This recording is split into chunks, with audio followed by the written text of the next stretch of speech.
Tonight on Elon Local News. State of emergency. We take a look at the deadly tornadoes in Alabama and one student who calls the state home. The pressure to pick one. Multicultural Awareness Week opening up spaces for students to explore their identity. And a look at a baker who crossed borders to bring her impressive desserts right here to Elon. All that and more. Elon Local News starts right now.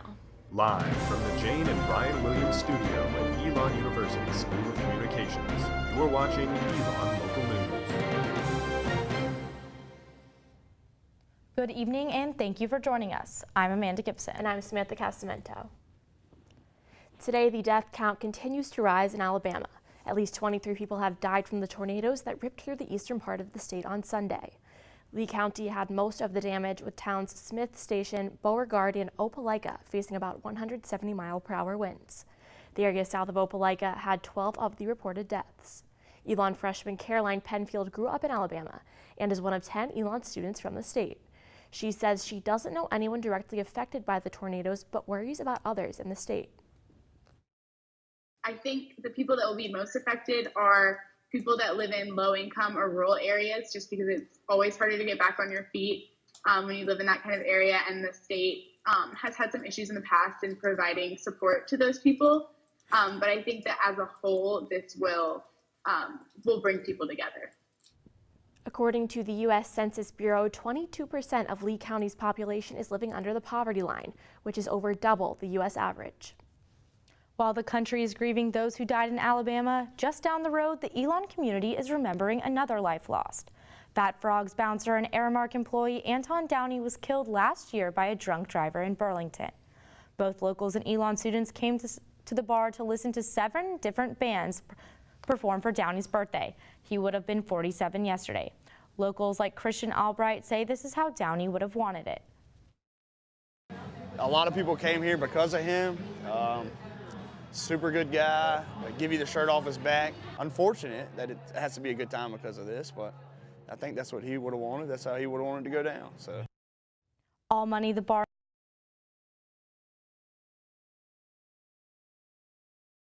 was not for profit, but to remember a loving community man.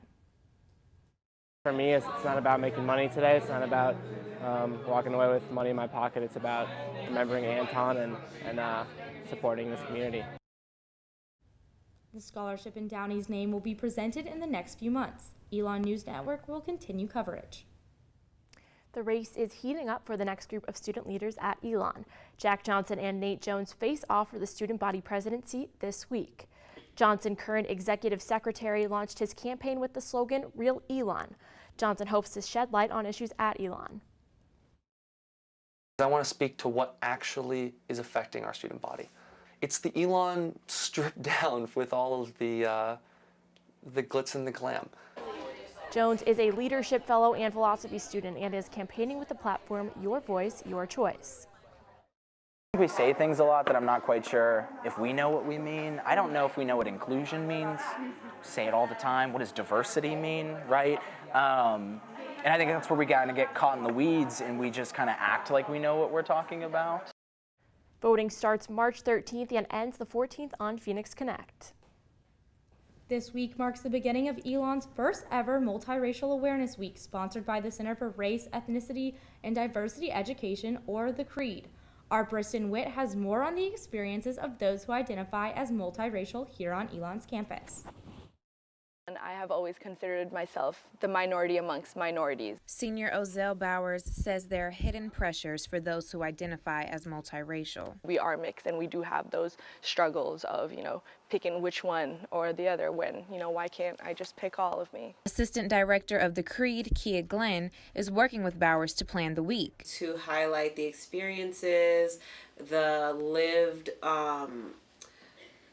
cultural identity and expertise of multiracial individuals on Elon's campus and then greater society as a whole. As someone with multiple identities, Glenn has personal experience with the topic. Growing up, if I wanted to be in Latinx spaces, they only saw me as Black. There was no space to be both of those things. According to the 2018-2019 University Factbook, just over 200 students identify as more than one race. Glenn says she is proud to provide a space for these students to celebrate the entirety of themselves. From my students, I get a lot of, I am black enough. It may be that I am half black, half white, but I am black enough for any space, and I'm white enough for any space. And I want to uphold and uplift both of those things. Bowers looks forward to sharing experiences with other multiracial students this week. I'm just really happy that this week is happening so that I can really share my identities, and then other mixed students can come out and really just join the conversation. Glenn says this week is just the beginning. It may be a week right now, but soon it might be Multiracial Awareness Month. Briston Witt, Elon Local News.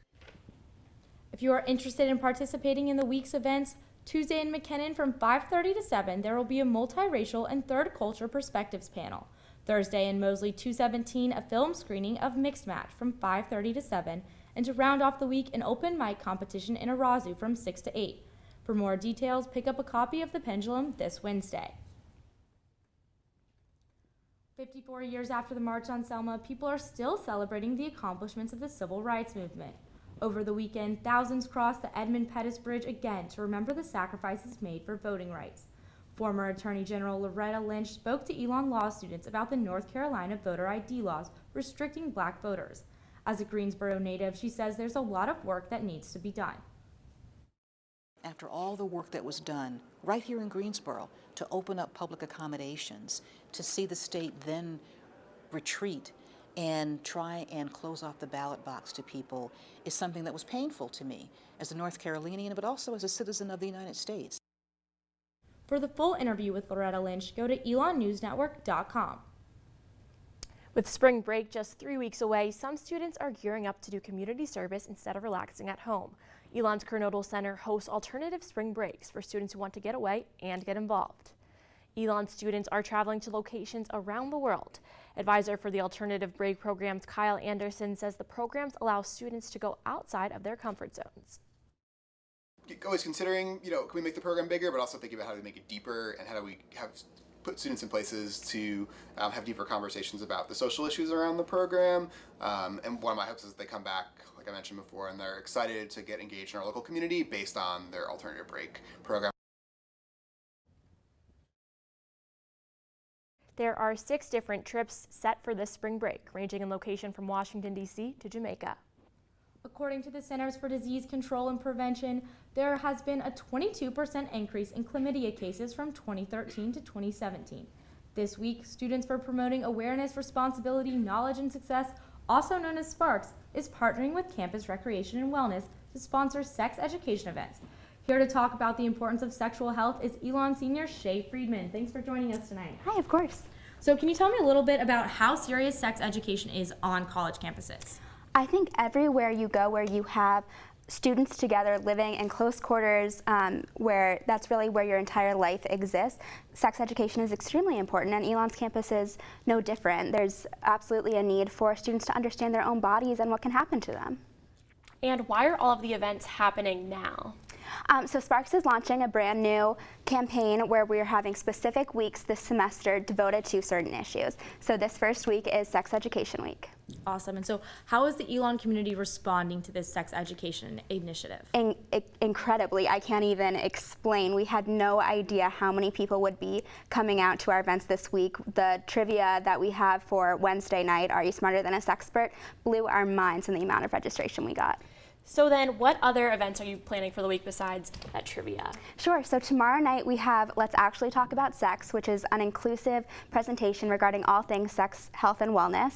And then after our event on Wednesday, on Thursday, we have STI testing in Mosley. Awesome. Well, thank you so much for joining us. Of course, thank you. And as she said, the first event, a discussion about sex, takes place tomorrow in Oaks 212 at 7 p.m. And after the break, why hundreds of people will be on their way to Elon this weekend. Is spring weather finally on the way? Stay tuned to find out. You're watching Elon Local News.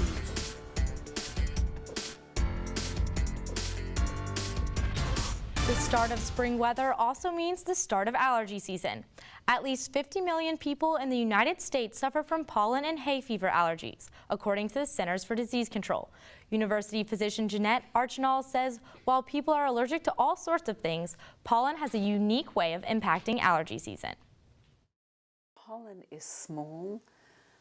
You can't see it, so it gets through our natural filters in the nose.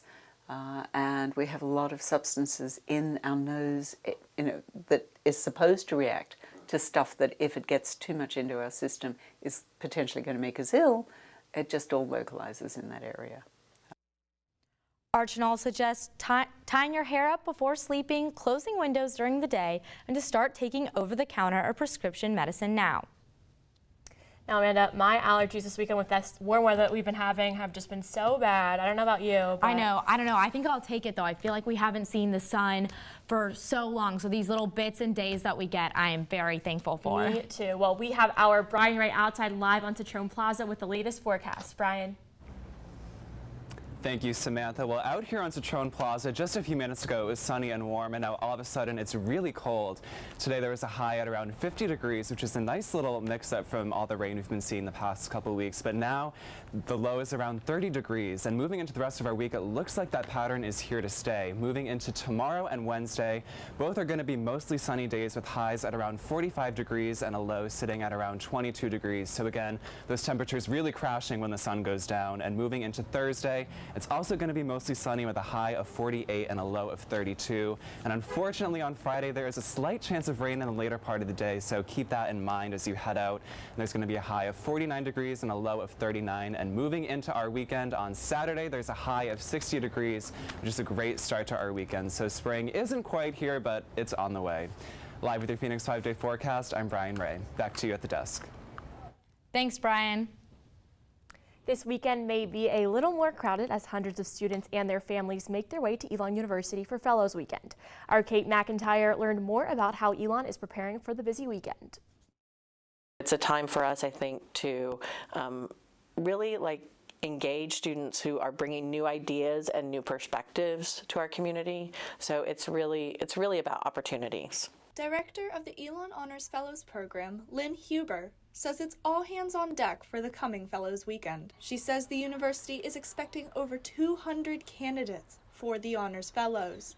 So a couple of the things that we're looking for is intellectual curiosity. So someone who will just ask questions, even if it's a topic or something that maybe is outside of their sort of strength. There are 6 Fellows programs at Elon: teaching, business, college, honors, communications, and leadership. Senior Leadership Fellow Emily Golden says her experience with the program enhanced her time at Elon.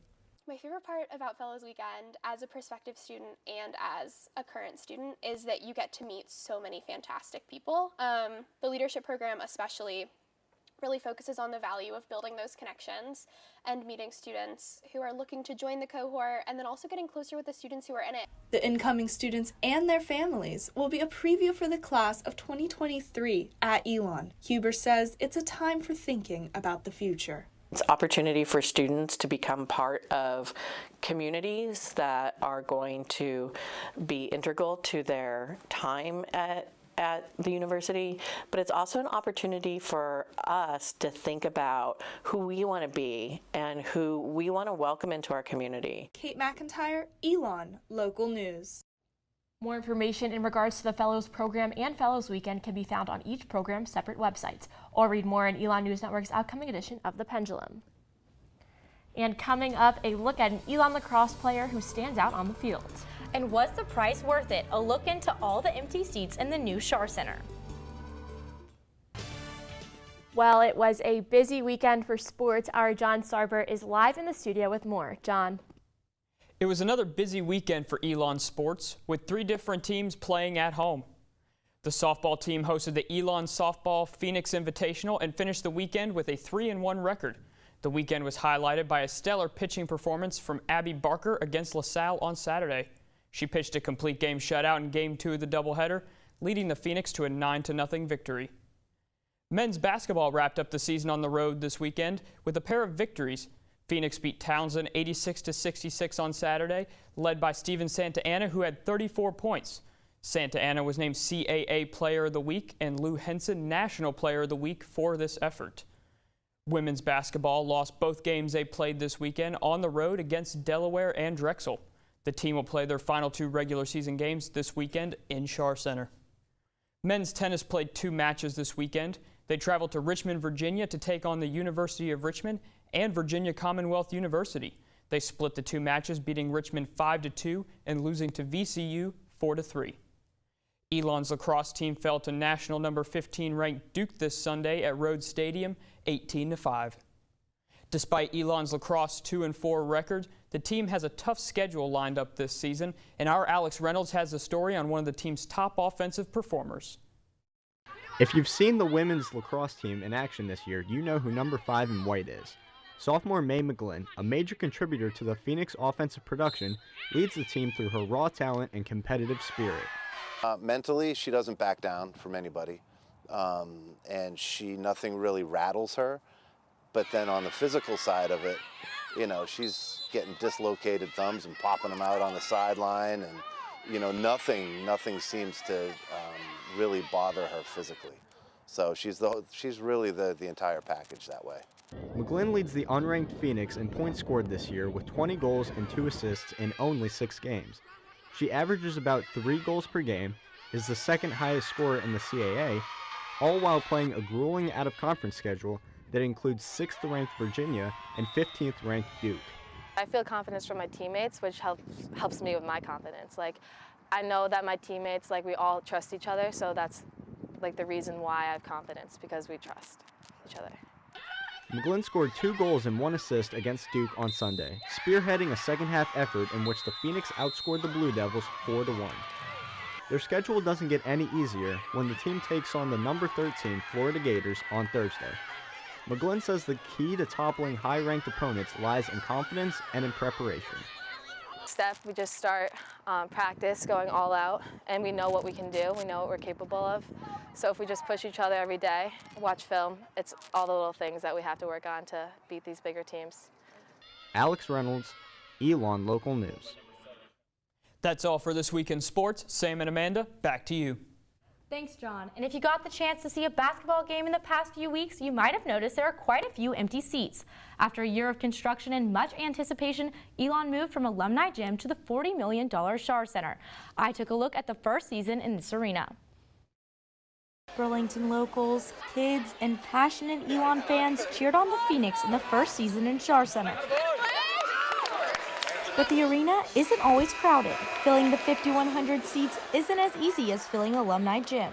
Sophomore Phoenix fanatic Matthew Mitten is working to get the crowd more involved. I think it's definitely harder to get a lot of people to cheer in like a bigger space, but yeah, Alumni was so much smaller that it was easier to get, you know, everyone motivated. But it's been an uphill battle. Empty seats like these are not uncommon in the Schar Center. Executive Secretary of SGA Jack Johnson leads the charge for student athletic engagement, hoping to instill a new fandom for Phoenix. For the people that love Elon, we have school pride. But there's a difference between school pride and school spirit. I want people 5 years from now, 10 years from now, to think back on their college experience and say, I was a Phoenix.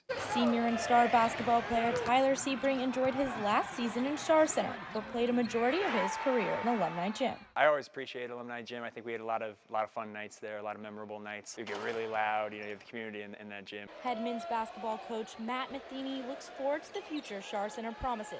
The only thing needed are the fans. We need a heartbeat in our building, and the way to get a heartbeat is to get students excited about coming here for games. We had some exciting games, but I see the future being even better. And while it might be lights out for basketball in Schar Center for this season, the team is hopeful for next year. Amanda Gibson, Phoenix First. The Schar Center will fill its seats in May when it hosts graduation.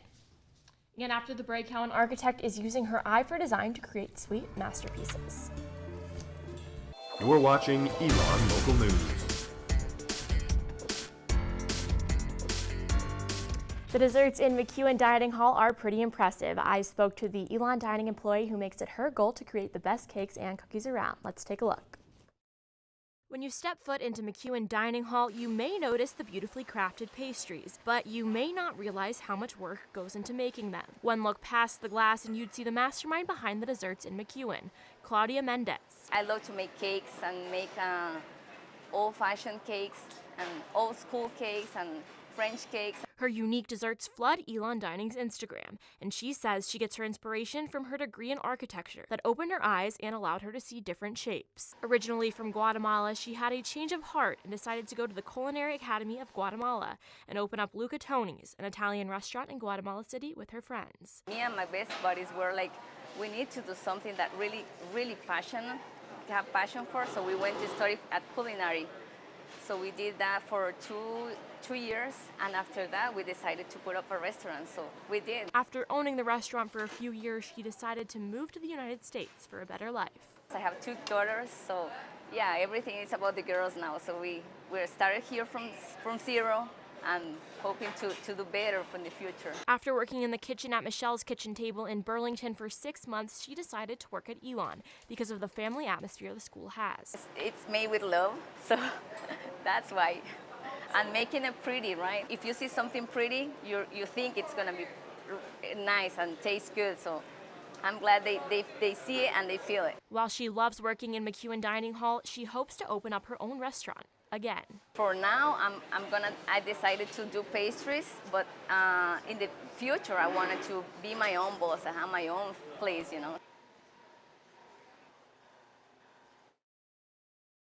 Cakes will soon be available for students to purchase at the Need pastry counter. You know, I'm headed to McEwen for dinner right after this, so I'm excited to see what treats she has tonight. Oh, I'm sure they're going to be amazing. I think she was there this morning making, I don't know if she made a cake today. I was talking to her on Friday about that, but she definitely has some great things there today. But that's all the news we have for you tonight. Thank you for joining us. For more news you need to know when we are off the air, check out our website, elonnewsnetwork.com. And don't forget to follow us on social media at Elon News Network. Have a great week, Elon.